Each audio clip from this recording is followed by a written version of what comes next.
माँ, ये राधिका है, तुम्हारी बहू। राधिका गांव में हॉस्पिटल में नर्स का काम करती है। बस हम दोनों में दोस्ती हो गई और हमने शादी कर ली। राधिका, माँ के पैर छू। अरे चल हट, नालायक।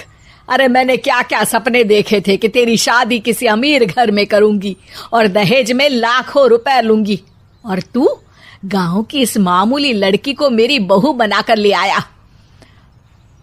लेकिन बेटे की जिद के आगे सुनीता देवी मजबूर हो जाती है।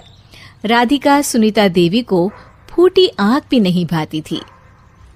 तुम चिंता मत करो भाग्यवान, हम दोनों मिलकर अपनी बहू को इतना सताएंगे कि वो हमसे तंग आकर ये घर छोड़कर चली जाएगी। फिर हम अपने बेटे की शादी किसी बड़े सेठ की बेटी से कर देंगे, ठीक है?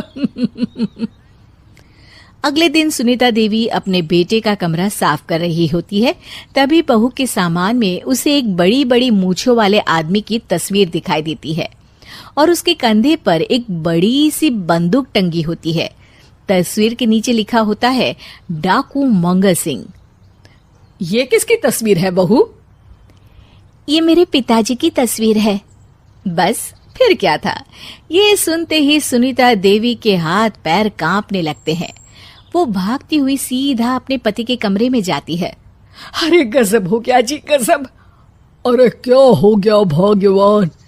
हमारी बहू एक मशहूर डाकू मंगल सिंह की बेटी है। हे भगवान, अब क्या होगा?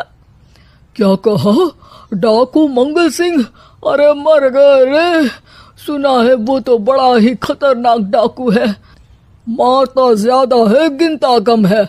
लोग तो लोग पुलिस वाले भी उसके नाम से कांपते हैं। अरे सुना है वो तो हर हफ्ते 2-4 लोगों का ऊपर का टिकट कटवा ही देता है। हे भगवान, अब हम क्या करेंगे? ये हमारे नालायक बेटे ने कैसी मुसीबत हमारे गले बांध दी। हाँ वो तो है, अगर हमने बहू को जरा भी तकलीफ दी तो उसका बाप मंगल सिंह हमें गोली से उड़ा देगा। अब जो मैं कहता हूँ उसे ध्यान से सुनो। तुम बहू से बिल्कुल घर के काम मत करवाना, और ध्यान रहे उसे किसी प्रकार की तकलीफ नहीं होनी चाहिए, समझ गई ना? और ऐसा ही होता है।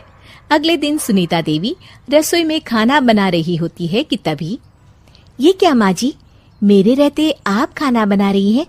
चलिए हटिए, मैं खाना बना देती हूँ। अरे नहीं नहीं बहू, तू यहाँ क्यों आ गई?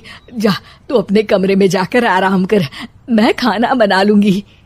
सुनीता देवी जिद करके राधिका को भेज देती है। फिर एक दिन